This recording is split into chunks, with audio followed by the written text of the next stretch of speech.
Jeep Compass não pega na partida. Você dá na partida e faz um barulho tec, tec, tec, tec, tec, e ele não funciona, a causa do problema tá aqui, galera, ó. Bateria ruim, bateria já era. Tô com o multímetro conectado, verificando a tensão dela. Olha quanto que tá me dando. Escala em volts, tá dando 8,58 volts. Tensão padrão dela, tá até escrito nela aqui, ó, nesse modelo. 12 volts, entendeu? Uma moura já vai ter escrito grande, ó, 12 volts. Ou seja, bateria com 8,6 já era, tá abaixo disso. Vamos fazer o teste nela, carregar e testar. Provavelmente vai estar ruim, entendeu? Vida útil dessas baterias de 2 a 3 anos. Pode olhar a data de fabricação nela aqui, ó, certo?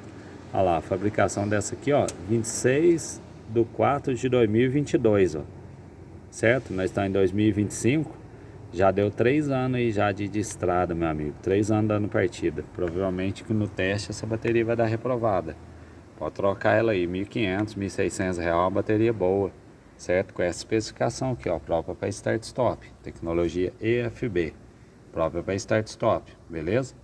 Vamos trocar ela e resolve esse problema. Lá na partida vai tec, tec, tec, tec, tec. Você acha que é motor de partida? Nem sempre, meu amigo. Pode trocar a bateria que você resolve aí. Beleza? Olha pra você ver a tensão. Ele arma o motor de partida, mas não gira. Vamos fazer o teste nela aí. Provavelmente vai dar reprovada, só de você ver a data. Colocar uma nova aí. Vamos testar, ver se está carregando, né? Se não tem nenhuma corrente de fuga parasita também. Resolver esse problema aí. Lembrando, esse carro tem um sensor IBS na bateria, certo? Sensor de bateria inteligente. Na hora de que você trocar ela, demora a reconhecer a nova bateria para funcionar Start Stop. Isso é normal, beleza? Coloca a bateria correta aí, ó. A especificação dela tá aí, ó. 12 volts, 72 amperes, certo? O IEC dela tá aí para vocês verem, ó. A especificação dela. Start Stop, tecnologia EFB, beleza? Tem que ser bateria própria para Start Stop, senão não vai funcionar o Start Stop. Top demais, né? Esse teste aqui você consegue fazer lá no painel. Lá tem uma função que você verifica a tensão da bateria também. Beleza? Grande abraço aí, valeu galera, até a próxima. Deixe seu like aí.